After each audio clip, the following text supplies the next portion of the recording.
आज का हमारा जो टॉपिक है वो है मेटाबॉलिज्म पर। मेटाबॉलिज्म वर्ड जो हमने अक्सर सुना है कि यदि कोई व्यक्ति फैट बर्न करने जाता है या उसे वेट गेन करना है तो उसे बताया जाता है कि आपका मेटाबॉलिज्म किस प्रकार से काम कर रहा है और आपको ये चीज़ें करनी है, तब आपका फिटनेस जो है वो बनेगा। तो सबसे पहले हम समझ लें कि मेटाबॉलिज्म क्या होता है। हम जो भी फूड जो है वो कंज्यूम जब करते हैं हमारी बॉडी में, जब खाते हैं और जो हमारे शरीर पर जाता है, तो ये जो मेटाबॉलिज्म जो है ये इसे तोड़ता है। हमारा शरीर जो है जो माइक्रोन्स वगैरह जो कैलोरीज में से जो तोड़ता है उसे हम मेटाबॉलिज्म बोलते हैं।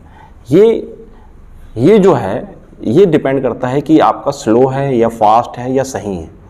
जिन व्यक्तियों का ये जो कैलोरीज को तोड़ने का जो सिस्टम है, कैलोरीज बनाने का जो सिस्टम है, ये यदि सही होता है तो उन लोगों का फिटनेस जो है वो बरकरार रहता है। वहीं यदि कोई व्यक्ति या तो ओवर फूडिंग करे, हो सकता है कि वो उसकी जितना उसका बेसिक मेटाबॉलिज्म जिसे हम BMR बोलते हैं, जितना उसका बेसिक मेटाबॉलिज्म उसको ज़रूरत पड़ती है, बॉडी की ज़रूरत है, उससे यदि अधिक फूड को कंज्यूम करता है तो उसका वो है जो है फैट बनने लगता है और वो वेट गेन कर देता है। या फिर ऐसा भी होता है कि आप फूड जो है वो मॉडरेट ले रहे हैं या फिर कम भी खा रहे हैं, लेकिन उसके बावजूद भी आपकी बॉडी जो है वो फैट ही बनाती है। तो ये जो कारण होता है वो होता है आपका स्लो मेटाबॉलिज्म। आपका मेटाबॉलिज्म जो है वो स्लो है। वही बात करूं मैं, यदि कोई व्यक्ति वेट गेन करता है, या तो यदि वो कम खा रहा है तो उसकी बॉडी में कैलोरीज कम बनेगी, इसके कारण उसका वेट जो है वो गेन नहीं हो पाएगा। या फिर हम कई बार ये भी सुनते हैं कि कोई व्यक्ति जो है वो बहुत अच्छी तरीके से डाइट लेता है, कैलोरी सरप्लस होता है, जितने उसका बेसिक मेटाबॉलिज्म रेट है उससे भी ज़्यादा खाता है, लेकिन उसके बावजूद भी वो वेट को गेन नहीं कर पाता है, बॉडी में फैट स्टोर नहीं कर पाता है। तो इसके पीछे रीज़न होता है आपका फास्ट मेटाबॉलिज्म। तो मेटाबॉलिज्म जो है एक बेसिक होता है, इससे ही सारी चीज़ों को डिस्ट्रीब्यूट किया जाता है। मैं बात करूं, आप किसी भी प्रकार का यदि आपका कोई गोल है किसी भी प्रकार का, आपके BMR पर ही सब कुछ बेस्ड है, आपका मेटाबॉलिज्म रेट पर ही सब कुछ बेस्ड है। यदि आप सपोज मैं बात कर लूं कि आपका BMR जो है वो 2000 कैलोरीज है, इस 2000 कैलोरी से ऊपर खाएंगे तो आपका वेट गेन होगा, 2000 कैलोरी से नीचे जाएंगे तो आपका फैट लॉस होगा। आपका BMR अच्छा होगा, आपके फूड्स जो हैं वो सही तरीके से टूटेंगे, आपकी मसल बिल्डिंग में आपको हेल्प मिलेगी, आपकी स्ट्रेंथ आपसे बनेगी। तो सारा फिटनेस जो है ये मेटाबॉलिज्म पर ही बेस्ड है। अब बात आइए हम ये करते हैं कि ये सुनने को आता है कि यदि किसी व्यक्ति को वेट गेन करना है तो उसका मेटाबॉलिज्म जो है वो तो बहुत फास्ट है, तो उसे क्या करना चाहिए। अब कोई एक्टोमार्फ है, दुबला है, और उसे यदि उसको लीन स्किनी मसल है और उसको बहुत ज़्यादा अपना उसका वेट गेन उसको करना है, तो उस मेटाबॉलिज्म को वो किस प्रकार से यूज़ करेगा। तो मेटाबॉलिज्म यूज़ करने का तरीका ये है कि आप हर व्यक्ति का अपना अपना बेसिक मेटाबॉलिज्म अलग अलग होता है। मान लीजिए आपका किसी भी हम एक बेसिक मानते हैं कि एक व्यक्ति का बेसिक जो है मेटाबॉलिज्म रेट जो है वो 2000 कैलोरीज है।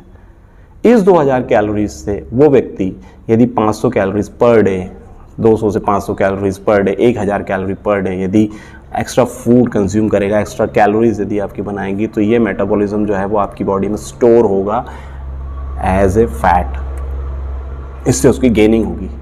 लेकिन वहीं गेनिंग में एक प्रॉब्लम ये आती है कि हम खा तो अच्छा रहे हैं लेकिन उसके बावजूद भी हमारा वेट गेन नहीं हो रहा है।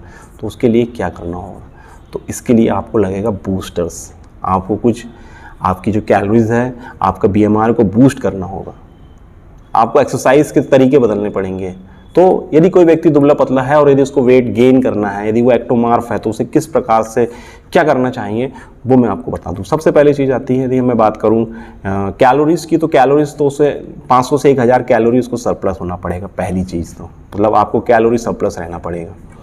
मसल बिल्डिंग में, फैटी होने में आपको एक्स्ट्रा कैलोरीज की ज़रूरत पड़ेगी। उसके बाद में बात आती है एक्सरसाइज एंड कार्डियो। कार्डियो जो है, यदि आप एक्टोमार्फ हैं, आपका वजन कम है, तो आपके लिए 1 से 2 दिन कार्डियो इनफ है। इससे ज़्यादा वर्कआउट कार्डियो जो है वो ना करें। क्यों? क्योंकि आपको बॉडी में, आपकी बॉडी में जो एनर्जी जो है, आपकी कैलोरीज को आपको स्टोर करके रखना, तभी वो फैट के रूप में कन्वर्ट होगी। और कार्डियो जो है वो आपका मेटाबॉलिज्म को बढ़ाता है, लेकिन इससे आपकी कैलोरीज भी बहुत बर्न होती है। इसलिए जो व्यक्ति एक्टोमार्फ है, दुबला पतला है, और यदि वो वेट गेन करना चाहता है तो 1 से 2 दिन से ज़्यादा कार्डियो 1 हफ्ते में ना करें। वही बात करूँ मैं एक्सरसाइज की, तो आपके लिए 1 हफ्ते में 4 दिन की एक्सरसाइज जो है वो बहुत है, इससे ज़्यादा एक्सरसाइज आप ना करें। आपका वर्कआउट का जो टाइम है वो लगभग 45 मिनट से ज़्यादा नहीं होना चाहिए। आप डे 1 डे 2 एक्सरसाइज करिए, डे 3 आप रेस्ट करिए, उसके बाद में डे 4 डे 5 में आप वर्कआउट करिए, 6 और 7 डे आपको रेस्ट करना है। इस प्रकार से एक हफ्ते में 4 दिन ही आपको वर्कआउट करना है, डेली आपको वर्कआउट नहीं करना है। इससे आपकी बॉडी में आपका मेटाबॉलिज्म बढ़ता रहेगा और साथ में ही आपका वेट गेन में आपको हेल्प मिलेगी, साथ में आपका मसल बिल्डिंग होगी। अब बात करें हम इसमें फूड्स कौन से खा सकते हैं, तो जो बूस्टर के जो फूड्स हैं वो मैं आपको लास्ट में बता देता हूँ। अभी पहले हम बात कर लें, यदि किसी व्यक्ति को फैट लॉस करना है, यदि वो ज़्यादा वजनी है, बहुत फैटी है, उसको यदि अपना वजन घटाना है और यदि वो खाना खाता है तो उसका जो BMR, जो उसका बेसिक मेटाबॉलिज्म रेट जो है, उससे यदि वो 500 से 1000 कैलोरी डेफिशिएट रहेगा, कम खाएगा, तो उसकी बॉडी में जो कैलोरीज जो है वो कम रहेगी और उसके कारण वो व्यक्ति जो है वो फैट को बर्न कर पाएगा। लेकिन कई जगह में हम लोग ये भी चीज़ देखते हैं कि कोई व्यक्ति कम खाता है, उसका जो BMR उससे वो कम खा रहा है, लेकिन उसके बावजूद भी उसकी बॉडी में फैट जमता है, वो बहुत जल्दी फैटी होने लगता है। उसके पीछे रीज़न क्या है? तो उसके पीछे रीज़न ये है आपका स्लो मेटाबॉलिज्म। आपकी बॉडी में फूड्स तो जाते हैं लेकिन उसको मेटाबोलाइज होने में बहुत समय लगता है, इसलिए आपकी बॉडी जो होती है उस जो भी एनर्जी होती है उसको फैट के रूप में स्टोर करने लगती है। तो कम खाने के बावजूद भी आपकी बॉडी में फैट जो है स्टोर होता है। अब ये स्टोर बार बार क्यों हो रहा है, ये सोचने की बात है। या हम इतना खाने के बावजूद भी हमारी बॉडी में तेज़ी से गेन नहीं कर पा रहे, हमारा गेनिंग नहीं हो पा रहा है, इसके पीछे रीज़न क्या है? तो इसके पीछे जो है कारण ये है, आपका मेटाबॉलिज्म जो चलता है वो तेज नहीं, मतलब उसकी एक रोलिंग होती है। अब रोलिंग का तरीका ये ऐसा होता है कि जैसे मैं बात करूं कि कोई व्यक्ति फैटी है और वो ये देखता है कि मैं मोटा हूं तो मैं सुबह ब्रेकफास्ट नहीं करता हूँ, दोपहर में खाना खा लेता हूँ, उसमें 2 रोटी और इतना खाना खाया, उसके बाद में रात में खाता, मतलब ओवरऑल यदि वो देखते हैं तो 2 से 3 ही उसकी मील होती है। वहीं यदि मैं किसी गेनिंग करने वाले की बात करूँ और यदि वो बोलता है कि मैं बहुत खाता हूँ, तो ये बताता है कि मैं ब्रेकफास्ट कर लेता हूँ, मैं खाना खाता हूँ तो 10 रोटी खाता हूँ, ये खा लेता हूँ, उसके बाद मैं रात में खाना ही खाता हूँ। तो मेटाबॉलिज्म को जो चलाने का तरीका जो होता है, उसका सिस्टम ऐसा है कि आपको मेटाबॉलिज्म को बार बार ट्रिगर करना पड़ता है। और ट्रिगर करने का तरीका ये है कि आपको आपकी मील को डिवाइड करनी होती है। मैं बात करूं यदि एक व्यक्ति की जो कि 2000 कैलोरी बेस्ड है और उसको यदि वेट गेन करना है तो उसको 5 मील लेनी पड़ेगी और एक मील में कम से कम 500 से 600 कैलोरीज उसे लेनी पड़ेगी और उस 5 मील को उसको डिवाइड करना पड़ेगा। ऐसा नहीं चलेगा कि आप 3000 कैलोरीज ले रहे हैं और उस 3000 कैलोरीज को आप 1000 कैलोरी में कन्वर्ट कर दे रहे हैं, या आपने एक बार 500 कैलोरीज ले ली और 2 बार में आपने 1200 कैलोरीज ले ली। ऐसा नहीं चलेगा। आपको बार बार आपके मेटाबॉलिज्म को रोल करवाना है ताकि उसको ट्रिगर मिले, वो घूमे, वो चले, तब जाके आपकी जो गेनिंग वो हेल्प करेगी। आपको 2 मील 3 मील में आपका काम नहीं होगा। आपको खाना 3000 कैलोरी ही है, आपको खाना 4000 कैलोरी, जो भी आपका जो टारगेट है आप उतना ही लेंगे, लेकिन इसको मील में डिवाइड करें। हेल्दी फूड्स खाएं। यदि आप ऐसा करेंगे तो आपकी गेनिंग होगी। आपने अक्सर देखा होगा लोगों से ये अक्सर सुने होंगे कि मैं बहुत अच्छा खाता हूँ, मेरी डाइट बहुत अच्छी, लेकिन उसके बाद भी मैं गेन नहीं कर पा रहा हूँ। उसके पीछे आपकी मील स्टाइल है, आपकी जो मील जो लेने की स्टाइल है वो गलत है। एक तो आपका मेटाबॉलिज्म फास्ट है, उसके बाद आपकी मील भी जो है वो बटी हुई है, इसके कारण आपकी बॉडी जो है कुछ फैट को स्टोर ही नहीं कर पाती है। वही बात करूं मैं फैट लॉस में, तो फैट लॉस में लोगों का 2 मील ले लिए हैं, हो गया उनका 2 मील, हम तो बहुत कम खा रहे हैं। इसके बाद फिर आपको इस मील को, आपको 2000 कैलोरी है, आप 1200 कैलोरीज लीजिए, इस 1200 कैलोरीज को आप 5 भागों में बांटिए।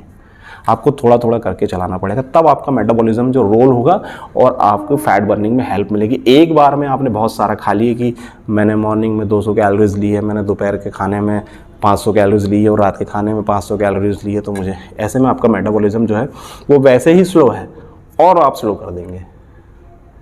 तो मेटाबॉलिज्म जो है वो सब कुछ बेस्ड है इन सब चीज़ों में, फिटनेस में ये बेस्ड होता है। हम कुछ भी गोल सेट करें, चाहे हम बॉडी बिल्डिंग करना चाहें, आप मसल्स गेन करना चाहें, फैट लॉस करना चाहें, कट करना चाहें, बल्क करना चाहें, ये सारी की सारी चीज़ों में मेटाबॉलिज्म बहुत इंपॉर्टेंट है। मेटाबॉलिज्म को बेस बनाकर ही आपको सारी चीज़ें करनी पड़ेगी और मेटाबॉलिज्म का सही रहना बहुत ज़रूरी है। यदि आपका मेटाबॉलिज्म यदि गड़बड़ है तो आपको प्रॉब्लम है। अब हम बात कर लेते हैं, यदि आपको आपका मेटाबॉलिज्म बूस्ट करना है, मेटाबॉलिज्म को यदि अच्छा करना है, तो वो कौन से फूड्स है जिसको लेने के बाद हमारा मेटाबॉलिज्म जो है या कुछ ऐसी हैबिट्स है जिसे हम यदि बदल देते हैं तो हमारा जो मेटाबॉलिज्म जो है वो बढ़ जाएगा। सबसे पहले आप अपने पानी का जो इंटेक है इसको बढ़ाइए। जी हाँ, एक व्यक्ति को एक दिन में कम से कम 8 गिलास पानी ज़रूर पीना चाहिए। यदि आप पानी यदि कम पीते हो तो आपका मेटाबॉलिज्म जो है वो अच्छा नहीं रहेगा।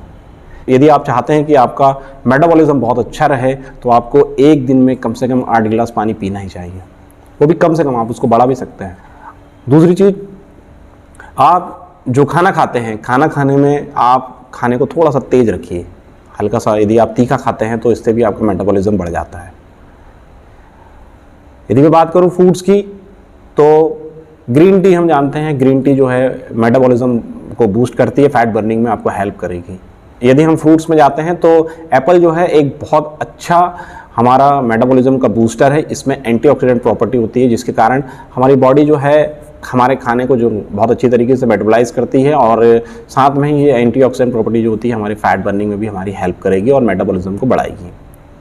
खाने में यदि हम दही यदि यूज़ करते हैं, दही जो है एक नेचुरल प्रोबायोटिक्स है। यदि आप दही यदि यूज़ करते हैं तो आपका इंटेस्टाइन जो है वो मजबूत होगा, उसमें गुड बैक्टीरिया बनेंगे जिससे आपका खाना जो है वो अच्छी तरीके से पचने में अच्छी तरीके से डाइजेस्ट होगा और तेज़ी से बर्न भी होगा। तो मेटाबॉलिज्म को बहुत अच्छा करता है दही, इसलिए दही को भी हमें ज़रूर लेना चाहिए। कॉफ़ी, जी हाँ, कॉफ़ी जो होती है इसमें कैफीन होता है, लेकिन कॉफ़ी कैफीन में हमारा इसका जो काम है ये माइंड को सेट करने के लिए बहुत अच्छी होती है, लेकिन साथ में ही कॉफ़ी जो होती है हमारे मेटाबॉलिज्म को बूस्ट करने में बहुत हेल्प करती है। इसलिए यदि आप कॉफ़ी पीते हैं तो भी आपका मेटाबॉलिज्म जो है वो बढ़ेगा। तो दोस्तों मैं आपको बताऊं कि मेटाबॉलिज्म ही बेस है सारी चीज़ों का। यदि आपका मेटाबॉलिज्म यदि अच्छा नहीं है तो आप किसी भी अच्छे गोल को प्राप्त नहीं कर सकते। आप कितने से अच्छी एक्सरसाइज कर लें, अच्छे से अच्छा वर्कआउट कर लें, अच्छी डाइट भी मेंटेन कर लें, लेकिन यदि आपका मेटाबॉलिज्म यदि अच्छा नहीं है तो आप जो आपका गोल है उसे नहीं पा पाएंगे। आप खाते भी जाएंगे तो भी आपकी बॉडी में यही रहेगा कि आप खा रहे हैं, आपकी बॉडी जो है सब जो भी खा रहे हैं उसे बर्न कर देगी और आपका मेटाबॉलिज्म ठीक नहीं रहेगा तो ये प्रॉब्लम आएगी। आप फैट बर्निंग करने जाएंगे, आप कितनी फैट बर्निंग कर लें, आप लाख कैलोरी डेफिसिट रह लें, लेकिन यदि आपका मेटाबॉलिज्म अच्छा नहीं है तो आप फैट को एक लिमिट तक ही रिलीज़ कर पाएंगे, उसके बाद में नहीं होगा। इसलिए कुछ आदतों को बदलिए और अपने मेटाबॉलिज्म को बूस्ट करिए। मेटाबॉलिज्म बूस्ट करने से आपको हेल्प मिलेगी आपके सारे के सारे गोल को अचीव करने में। तो यह है जानकारी मेटाबॉलिज्म से रिलेटेड। मैं हूं Santosh Kumar, happy gym mania channel से। यदि आपको मेरी जानकारी पसंद आए तो मेरे चैनल को जरूर लाइक कीजिएगा, सब्सक्राइब कीजिएगा। धन्यवाद।